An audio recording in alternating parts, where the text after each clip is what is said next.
Bob Lord is the Chief Security Officer of the Democratic National Committee.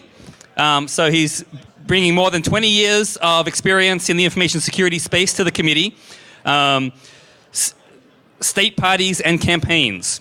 Previously, he was Yahoo's CISO, covering areas such as risk management, product security, security software development, e-crimes, and APT programs. Before that, he acted as the CISO in residence at Rapid7, and before that, headed up Twitter's information security program as its first security hire.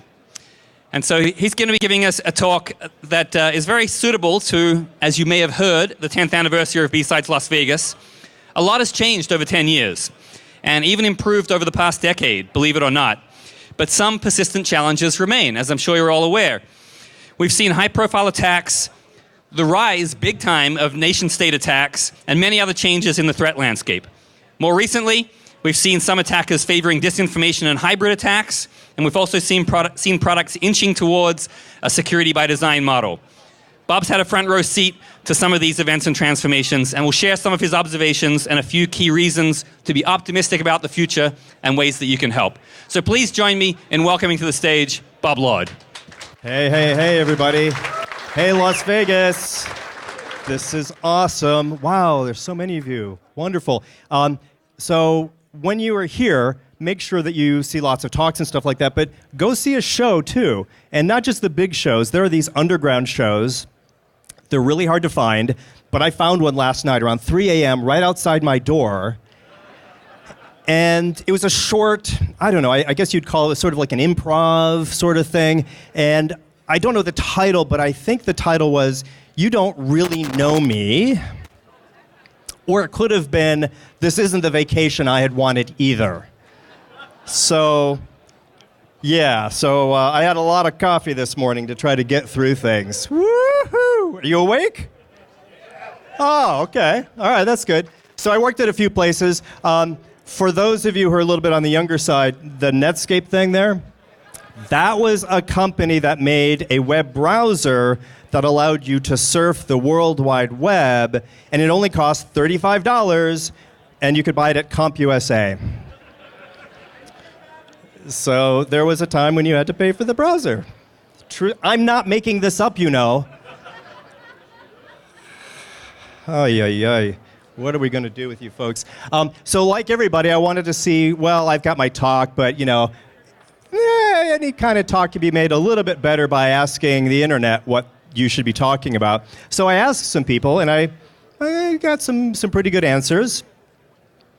So Richard is talking about the value of the target breach, because it not only really raised sensitivities, but it allowed people to think, well, maybe money isn't the only thing. Great, thank you.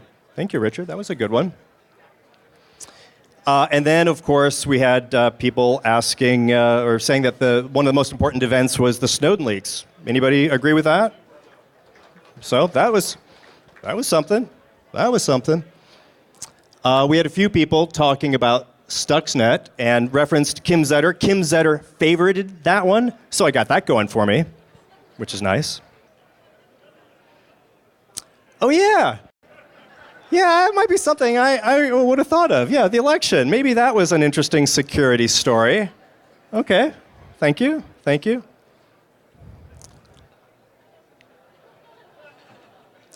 I have no complaints with this tweet. And then Jason actually linked to the infomercial. And then I watched the whole infomercial, the 2 minutes, and I almost picked up the phone, although I'm sure those numbers don't work anymore. Okay, so I want to make sure that you're awake. I know you've had some coffee. I heard some whooping. But let's really do this. Can we do this? You ready? So here's the deal. I just want you to humor me. So just vote for one of these things, even if you don't know or don't care. Or vote for the other one. What do I know? All right. Three reasons why U.S. cybersecurity sucks. And then there's like a whole bunch of stuff, but there's a thing about attribution. I'm going to talk about attribution later also. The one thing you can be sure of is very few people know who is behind any cyber attack. Code analysis can help to some degree. Hey, there's some Chinese characters in here. But code reuse is not exactly an unknown phenomenon online. There is no serious attribution methodology, so to some extent, everyone is guessing. All right. If you think that this is 2009, 10 years ago, raise your hand. Oh, a bunch, 10 years ago. All right, if you think that this was like last week, raise your hand. Yeah, okay, that's a little ambiguous. This one was actually 2009, and I'm hoping there'll be some talks here to help me understand what is currently going on in the world of attribution. But I'll talk more about that later, too. Okay, 2009, or sometime last week. So here's some noted cryptographers. If I said who it was, you'd probably guess.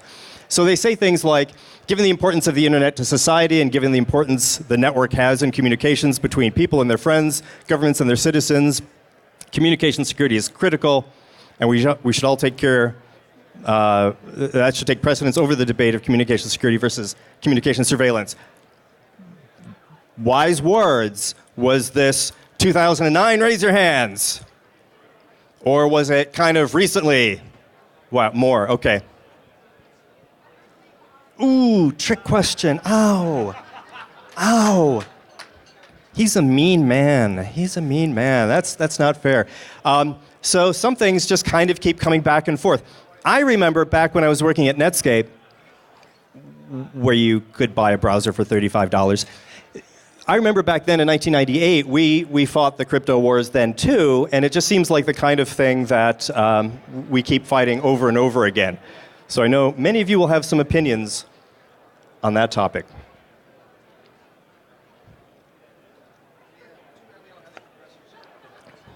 All right, that's 2009. But what a great T-shirt that would be. BlackBerry Strong. I'm thinking somebody here should just make up a T-shirt that makes it look like that was a logo. That was the slogan. BlackBerry Strong. All right, so not all of these things are just purely technological, these things that these patterns that come back and forth. So you might imagine that I would be, in my current role, wondering about things like disinformation and active measures. So there's two slides here. So this was a CIA testimony. So just spoiler alert, this is not from the Mueller report. But this is a CIA senior official testifying before Congress. Given the importance of propaganda and active measures in its foreign policy implementation, the Russian government is willing to spend large sums of money on its program. Thank you, CIA, for letting us know the Russians are willing to spend a large sum of money on active measures. They talk about how the United States is the main target. The Russian leadership sees active measures as indispensable. Indispensable, they say. And they say the basic aims of active measure operations are to weaken the opponents of Russia and to create a favorable environment. Oh boy. And then they go on to say that they are poorly understood and infrequently countered systematically. So I really want to see every hand here. Who thinks this is 2009? Raise your hands. A bunch. Who thinks this is more recent? Raise your hands. Ooh, he's cheating again. It's not fair. These tests suck. So I was doing some other research and I found a whole bunch of work that had happened in the 80s. And so this is an act. You can go download this too. Stanford has scanned it in, and so you can go read about it. But everything reads like it is recent. If you change KGB to FSB or GRU, it really reads like it's the same thing. And TV Guide, of course, got in on the action. Why American TV is so vulnerable to foreign disinformation. This is 1982 also. Did anybody know about this? I think I missed this issue of the Guide. And notice the date, too. This was actually June. The CIA report came out in July. CIA got scooped by the Guide. Never doubt the Guide. Okay, so I wanted to talk about the Yahoo attack. So we're talking about like past, present, and future. So this is not 10 years ago, but this is a few years ago. Anybody hear about this? Anybody affected by this? Liars, you all were. So we haven't talked a lot about this, and most people don't actually know that we caught the people who had committed this attack. Does anybody know that? Does anybody actually be truthful? So, okay, I have one person down here who knows that we caught the bad guys. A few people over there. Okay, I did not catch the bad guys. I did not catch the bad guys. But it turns out that we were able to provide enough information to law enforcement that they were able to actually put together a case and trace the footsteps of the attack all the way back to the Kremlin. I'm not making this up, you know. There was a press conference and they had foam core. Look, Department of Justice made a poster, real foam core. You know that this is serious business. So this was the press conference where they announced the indictment. And this turned out to be a real life spy story. And the news is so crazy for the last few years that every time I ask a security group or individuals, do you know that we actually caught these guys? No one knows. Can you imagine that with all of the things that are happening, this would get drowned out, but it turns out the news cycle is really overwhelming. You can go download this. I don't want to say it's like a trashy spy novel because it's, you know, written in sort of legalese, but it's some crazy shit. And so I encourage people to actually go download it and read it because I think it's rather instructive. So what does the indictment say? So first thing it talks about are the people that are being indicted. And just before that, let me talk about a little bit about who these targets were. So who were they targeting? So they downloaded the user tables, but really they were looking for very specific people. So these are people of predictable interest to the FSB, personal accounts belonging to Russian journalists. That's kind of a tip-off right there, Russian journalists, Russian and US government officials, employees of a prominent Russian cybersecurity company, numerous employees of other providers whose networks the conspirators sought to exploit. So these were some of the targets, but some of them were commercial. So an investment banking firm, a French transportation company, financial services, a Swiss Bitcoin wallet and banking. Oh, that's kind of interesting. That's a little unusual. And a US airline. I wonder what they wanted with that data. So let's talk about who these people were who were indicted.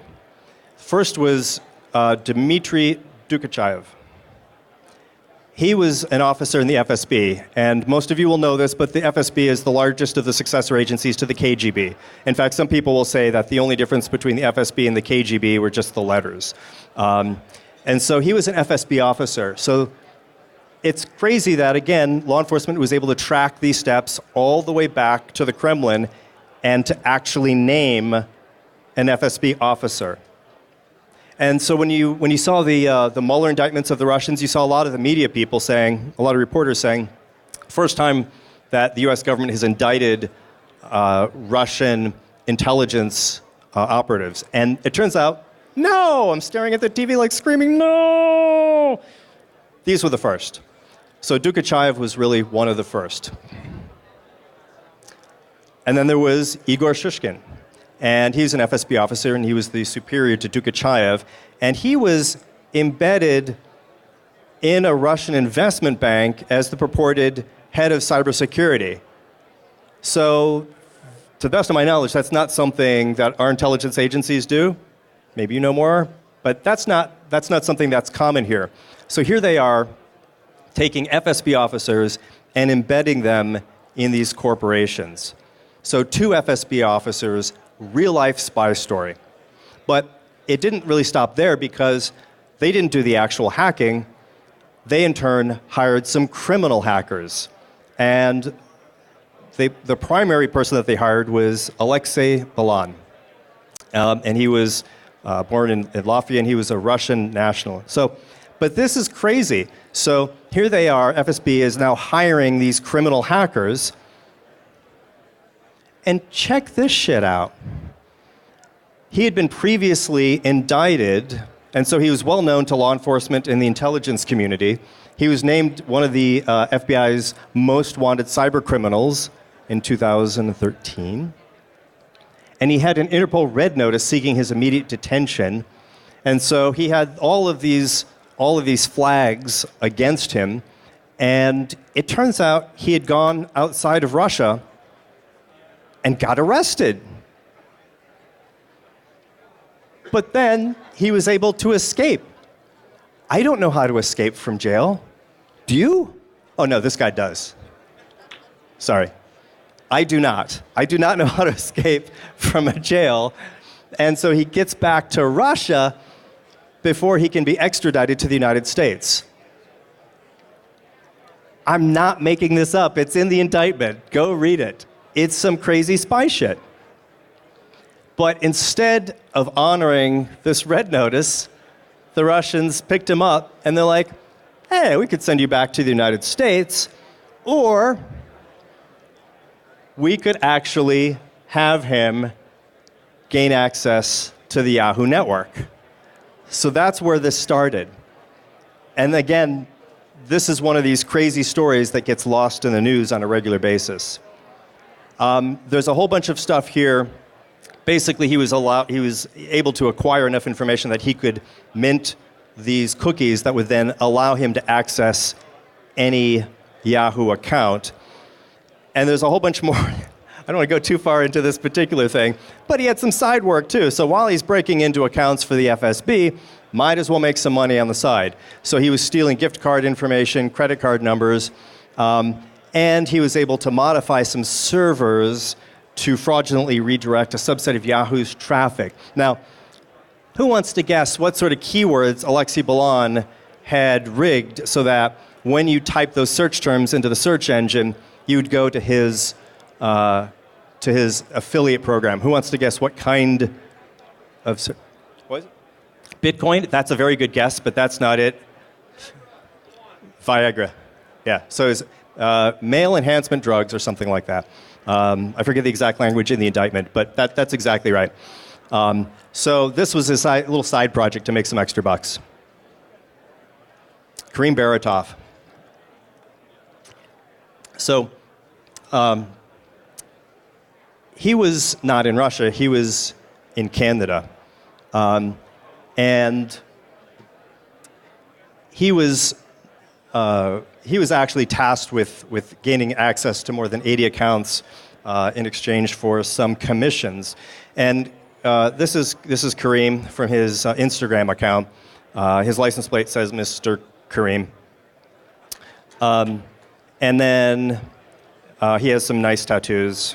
But he was in a place where they honored the extradition treaty, so he was arrested in Canada, extradited to the United States, and then he was arraigned. He was actually sent to San Francisco. I live in San Francisco, so I got to go see him in court a few times.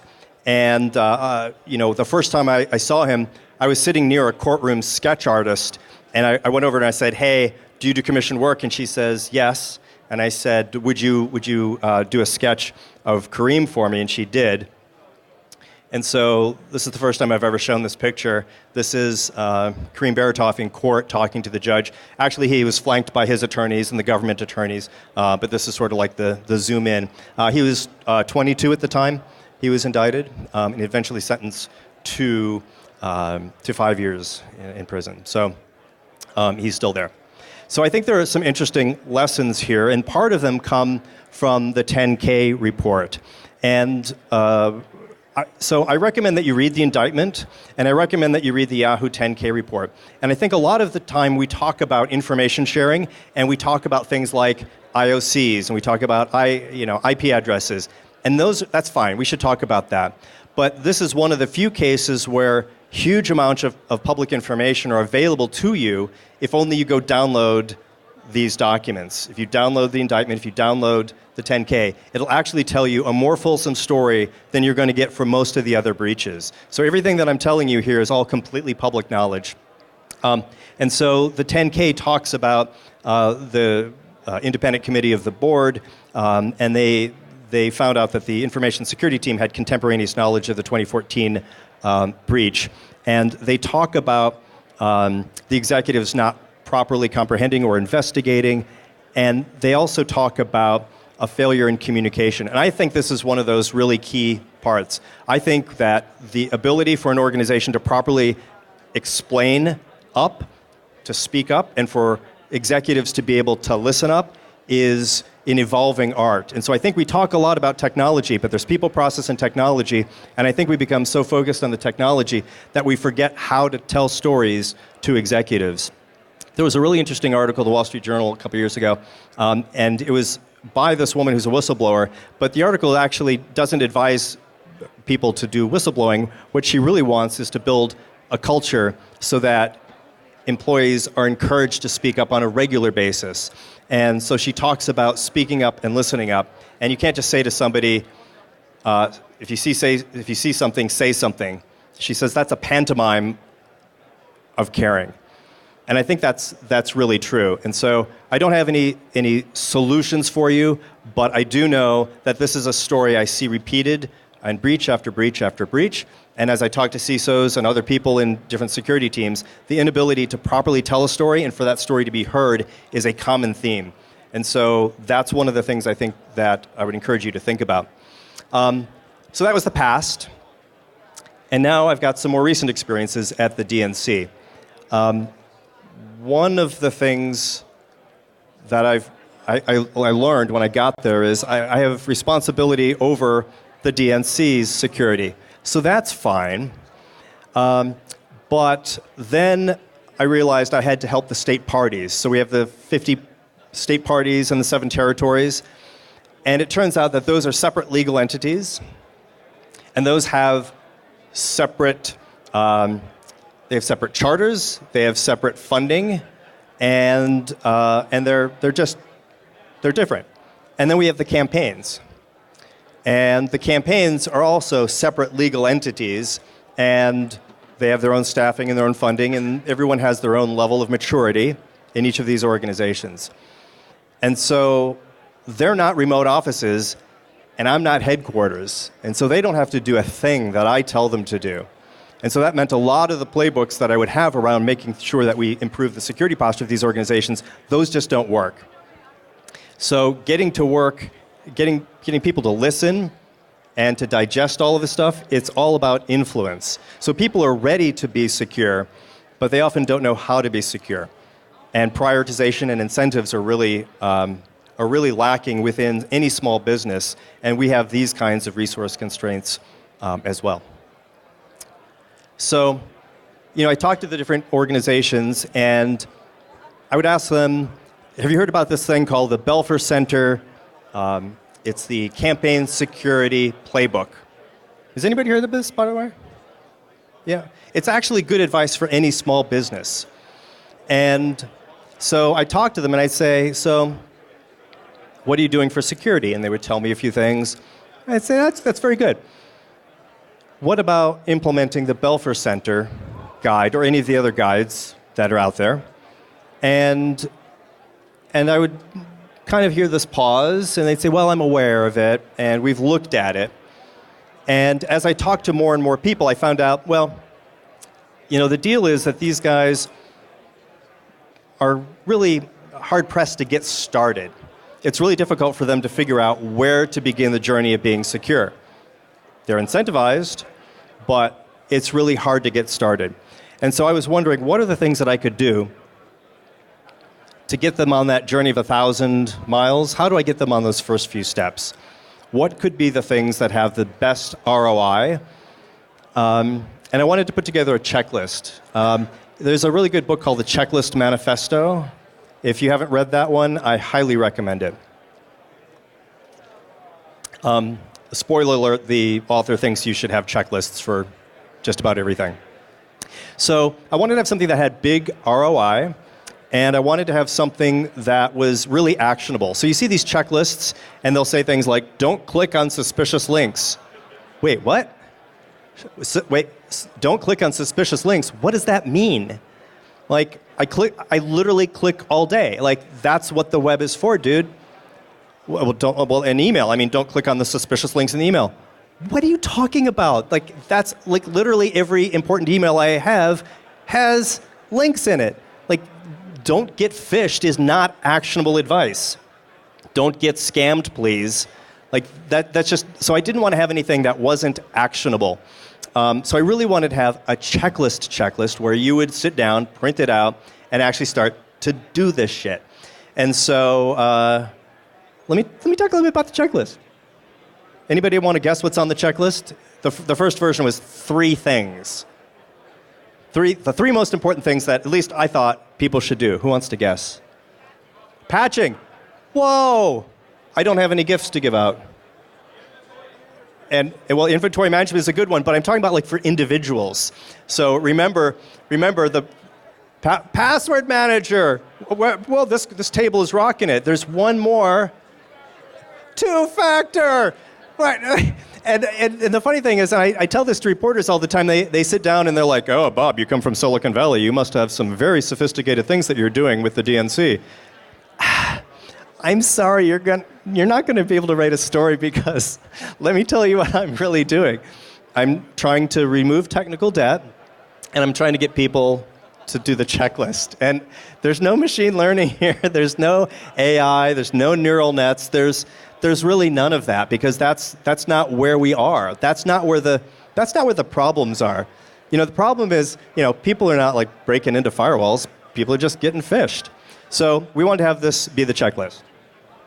And you guessed it, so you don't have to read this, but that's the basic idea. Is we wanted people to do those 3 things, and the idea was if you did those 3 things, you are well ahead of the pack. You're not going to be falling for all of the common attacks. And so that's what we put out, and then we also didn't just send it out. We were very fortunate. There was a group called the Digidems, and the Digidems, Digital Democrats, they were putting together a program where they hired 81, 82 or so tech-savvy people, and so they then embedded those people in campaigns across the country. And so they could have hired, somebody who was a database expert and they were fixing printers, or they could have hired a software developer who was trying to wrangle the Wi-Fi. It didn't matter, but they were kind of in the space and they knew how to do the right kinds of Googling, and they could also then phone home to all of the other Digidems to say, hey, I've got this particular problem. It's outside my area of expertise. Would you be able to help me? And so I got to train them on the checklist, and it turned out to be hugely effective. So in some cases, they rebranded it, they changed it, they added something, deleted it, but it was all basically the same thing. And so we did that for the midterms last year. Okay, so a bunch of stuff worked. So we had some good anecdotal evidence that people really were printing these out and filling them out. Now, again, I don't have agents on the machines of everybody in the ecosystem. Just because you're working for a Democratic Party doesn't mean Bob's got some agent running on your laptop. Doesn't work that way.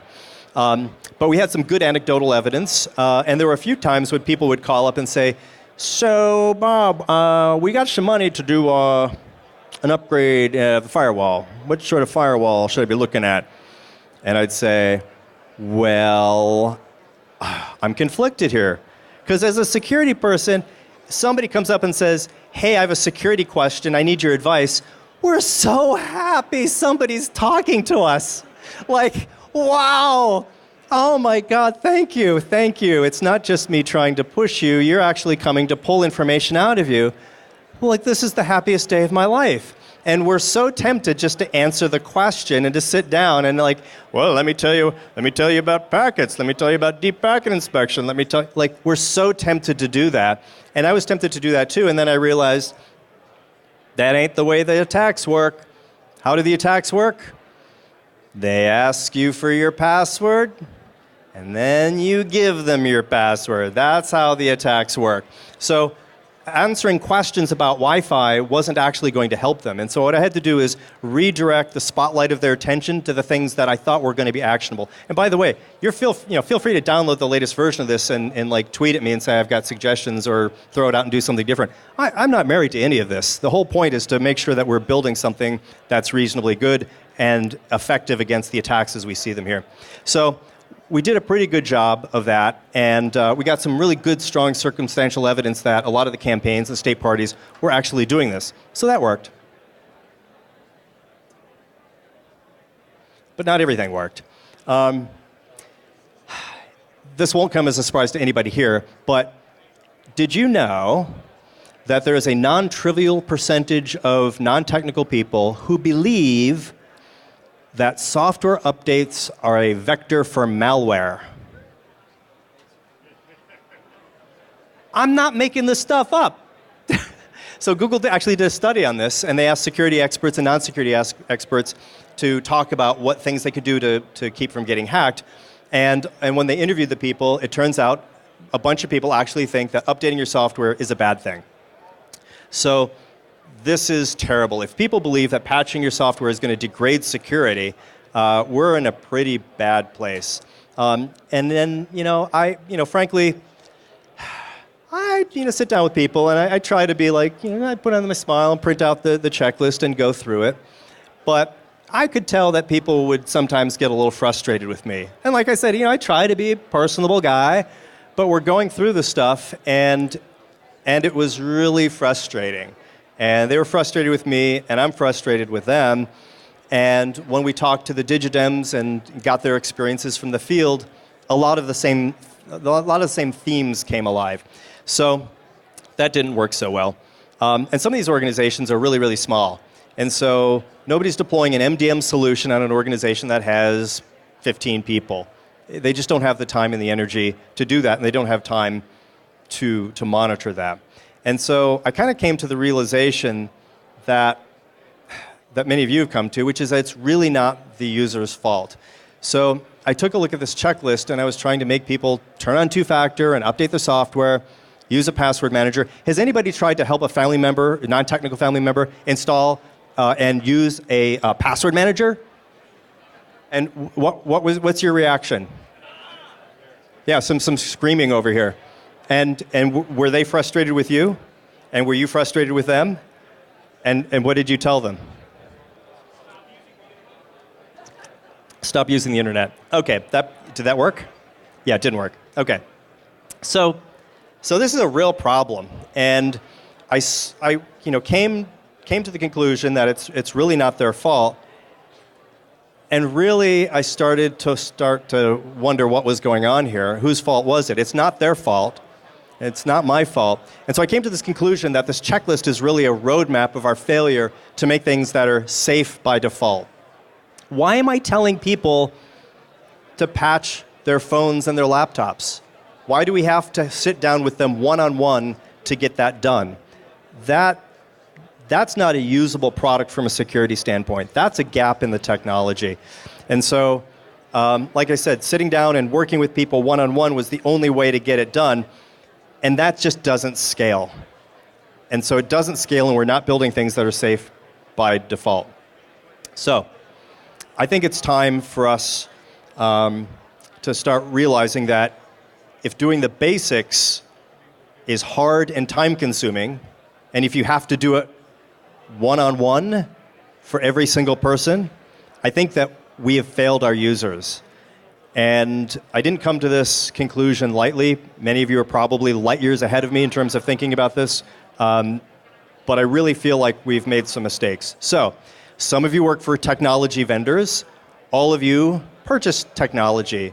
So I would very much like for all of you to take an active role in helping move things to a secure by design methodology. So, if you're a leader in an organization and have purchase power, use that power. If you're an IC, lobby your executives. So let's talk about a few of these things. So anybody want to guess what my recommendation to the vendors is for software updates? Make it painless. So again, people don't understand the linkage between software updates and security improvements. And so what we need to do is just make it automatic and transparent. I don't know if you're going to agree with me on this. I think you should have to be somebody as talented as the people in this room in order to avoid a software update. I don't think my dad should be able to avoid a software update. It should just happen. I recognize that that's not a trivial task for the vendors, but they've made a whole lot of progress over the last few years, and I just need them to finish the job. I don't know how to disconnect my car's airbag system. I don't. And you shouldn't. You shouldn't do that by yourself. I actually looked this up, and you should really not do this by yourself. And I found all sorts of scary things as I was reading this. Like there are airbags that have their own batteries. Why do they have their own batteries? Because sometimes the electrical system will fail in an accident, and so they want to make sure that the thing is going to explode appropriately. So if you're fiddling around in there, even if you've disconnected the battery, it can still blow up because there's another battery in the mix. Very dangerous. I think the same thing should be true for software updates. And again, feel free to give me additional commentary on Twitter, but I really don't think the average person should be able to avoid those. Laptop encryption. So one of the things that we tell people to do is to encrypt their laptop. This seems like non-controversial, but again, why am I telling people to do that? The phones tend to come, the modern phones tend to come encrypted, but the laptops don't. So encryption is not on by default. It's not really hard to enable, but people don't know it's there, and even if you tell them to do it, they don't necessarily do it until you sit down with the checklist. And it's not available on every single OS version. So people are out there with operating systems that literally don't have hard drive encryption. And I'm not worried about a lot of state-sponsored attacks. I'm just worried about lost laptops. Anyone who's worked in IT knows a shocking number of laptops go missing, depending on how large the organization is, every month or even every week. So I don't think that you should have to pay for laptop encryption, and it needs to be easy to install. And again, I recognize that some of these recommendations are complicated. So there are real-life cases like what happens if people forget their laptop, their password for the laptop? Are they locked out of all of their systems forever? Sometimes there are tragedies. So people die, and family members want to get into the laptop to get pictures and things like that. So I recognize that these kinds of recommendations really can be a double-edged sword, but I want to make sure that we're starting the conversation, and I'm convinced that the people who work in these companies are incredibly bright and would be able to be able to solve this problem one way or another. Oh boy, passwords and password managers. Where do you even start? And everyone who's actually tried to help a friend or relative use a password manager, it's a real struggle. Under the best of circumstances, it's a real struggle. And so we have some inconsistencies. So we tell people that we want really long, randomly generated passwords. We want them to be unique in the universe. And so in order to do that, you have to use a password manager. But what's my recommendation here? I don't know. Passwords really suck. And we could start with a few things, though. Let's find a way to come up with some standards, like the NIST standards for password guidance, length, allowable characters, complexity, no hints. And anybody who's actually used a password manager will eventually bump into a site that does not allow you to use the password manager and does not allow you to copy and paste the password in there. So they really want you to have a weak password. And so this is something where we just don't have standardization. And standardization is going to be really key. Two-factor. We tell people to use two-factor. Good news is, compared to 10 years ago, all the major sites have two-factor. In fact, so many sites have two-factor that if you're trying to find the two-factor portion of a particular service's website, you may not be able to find it. That's okay. You can go to twofactorauth.org, type out the name of the site, and then it will deep link into the place that will tell you how to do that. And this is a great site. So they've got 30 categories. They've got hundreds of pages. But you've probably already figured out where I'm going with this, which is if you have to go to some other third-party website to explain how to get two-factor turned on, something's probably not quite right. And the problem that we run into when you sit down to help people is you help them get two-factor turned on one website, and then you go to the second one and you realize it's completely different. I know this said multi-factor, and this one says two-step, and this one says two-factor. It's the same thing. Well, why don't they say it's the same thing? I don't know. Let's just keep going. This goes over and over and over and over again. And so, yeah, you want to get frustrated, convert your family members to two-factor for 3 different websites. And And then, of course, well, you can use like the Google Authenticator kind of model, but oh, wait, which one do you use?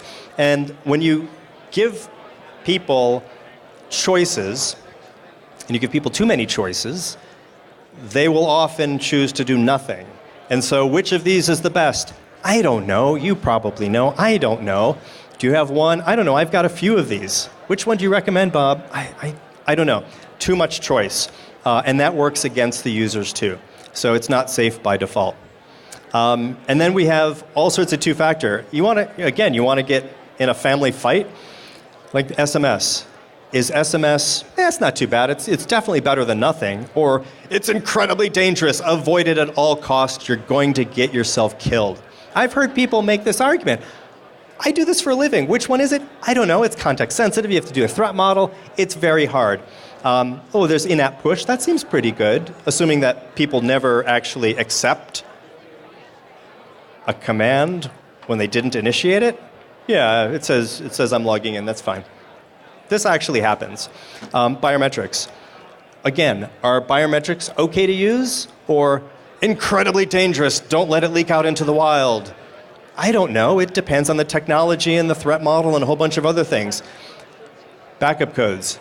Never write down your passwords. Never. Never. But your backup codes are fine. Print those out and put them in your wallet. Wait, what? What? And you should see my family members looking at me, and they must wonder if I actually do this for a living. And then there's physical tokens, and I say, those are the best. And they say, I shouldn't use these? I'm like, no, you should use those until you get a physical token. And so, we're starting to see the end of this phase where we've got two-factor with the 6-digit pins, and we're starting to see some man-in-the-middle attacks. So these are real things, and so now you wonder, if people are now starting to do man-in-the-middle for two-factor with like a Google Authenticator system, well, that's no good. But that's okay, we got security keys. That's good. And so you can go to dongleauth.info and you can find out how to use a physical hardware token for the site of your choice. But again, you got 29 categories, and I applaud everybody who's, by the way, I'm really applauding everybody who's using hardware tokens. Like, thank you for building that stuff. But every time you do one of these things, you have to use different tokens, and you have to go buy them. It's not clear what happens if you lose them. And so the investment at one place does not pay off in another. Oh, so one of the other things we added was helping people make sure they had secure web connections. Do you remember like we used to do this? I don't think we do this as much anymore, but I still see this. I still see articles. I saw one last month saying, do not connect to sketchy Wi-Fi. Wait, what? What does that mean? What is sketchy Wi-Fi? Do you know what sketchy Wi-Fi is? What's sketchy? What is sketchy? If it says it's the hotel lobby, like, is that sketchy? I don't know. All of it is sketchy. Well, that's probably the correct answer. It's all sketchy. So I don't even know what sketchy is, so I don't know why we're giving people this advice. And there are some real examples of people doing hijacking. Did you read this article in Wired a couple years ago? So the GRU had like the back of the trunk of a car filled with gear. They went to some place. They're targeting some activists. So yeah, people trying to hack your Wi-Fi. Yeah, I get that, but the Wi-Fi is not the only problem, and when I start talking to people about this stuff, I say, like, that your traffic can get moved around the internet. There's probably a BGP session here at some point, but like, it's not just the first hop that you should worry about. There's not one man in the middle. It's a whole army of people in the middle. And so what are you going to do about those guys? So what advice are we really giving people?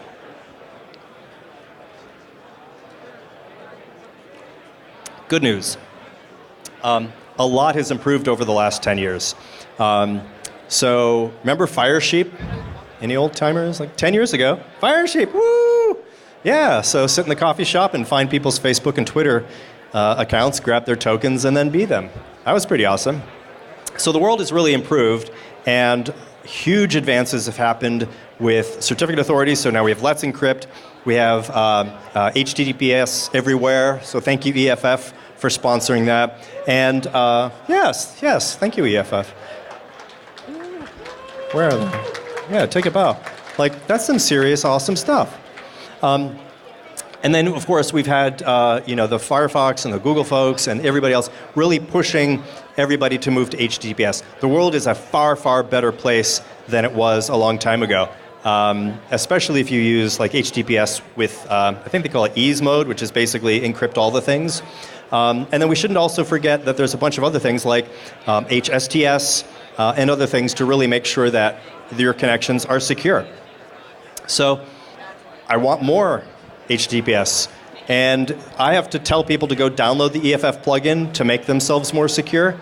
Again, why is that not the standard? And there's reasons for it, but in my current position, I don't have to side with the technologists. I get to side with the people who are potential victims and their targets. And I get to say, I want this out of the box to be patched, and I want this sort of thing to be secure by default.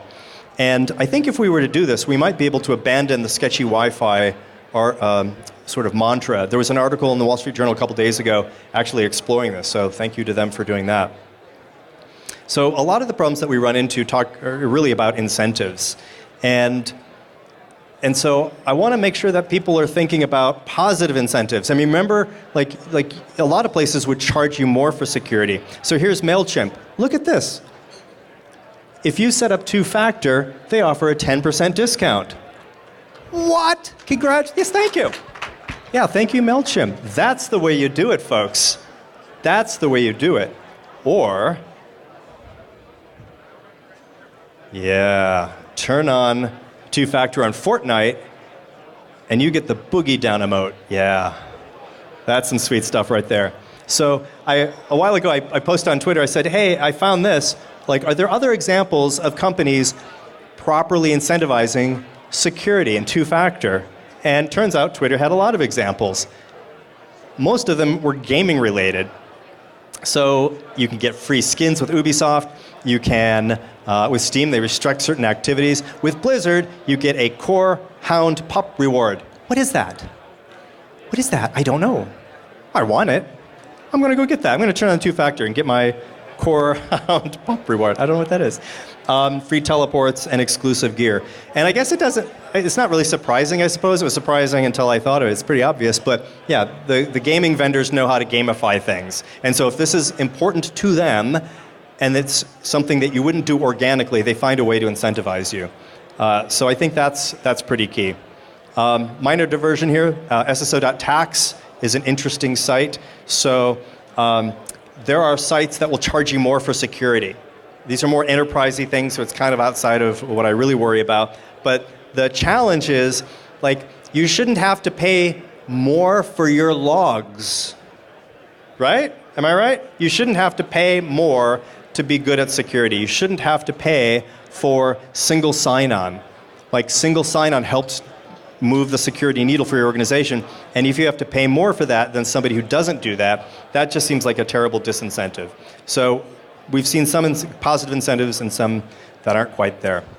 And I really want to call on all the vendors to make sure that we're not treating security as a luxury item that you have to know to ask for and then often pay for, and instead build those incentives to spur adoption.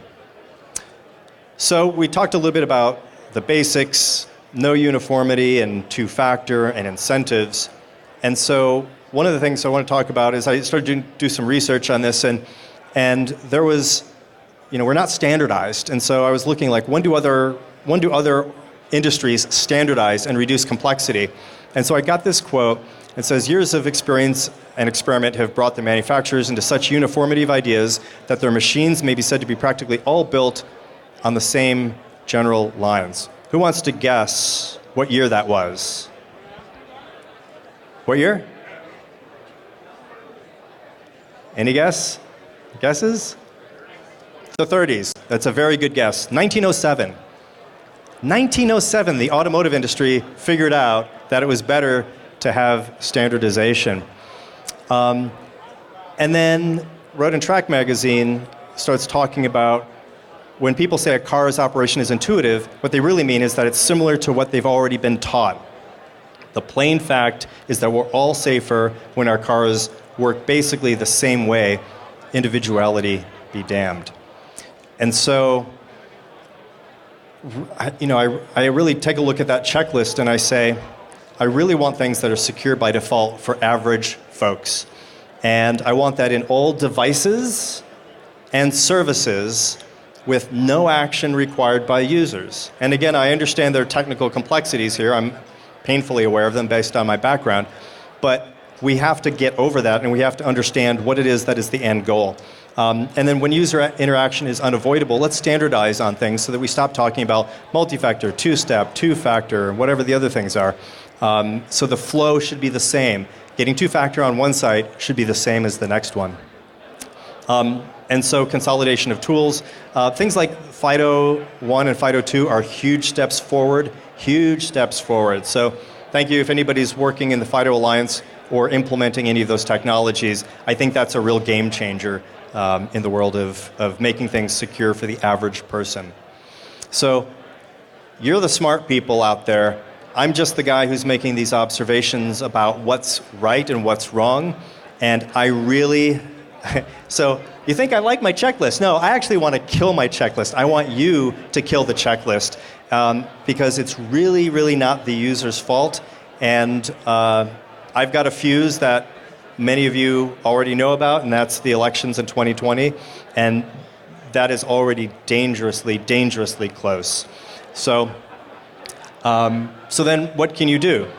So that's my present. I want to talk a little bit about the future and how you can get involved. I love this graphic, by the way. That's a really great icon. So there are a few things you can do to get involved. One is you can apply for a job at the DNC. That's pretty obvious. You can do that. There are also other organizations where you can volunteer, and so mobilize.us/DNC will include a bunch of those things. If some of those are in your state, you can get involved, or even if they're not, you can get involved.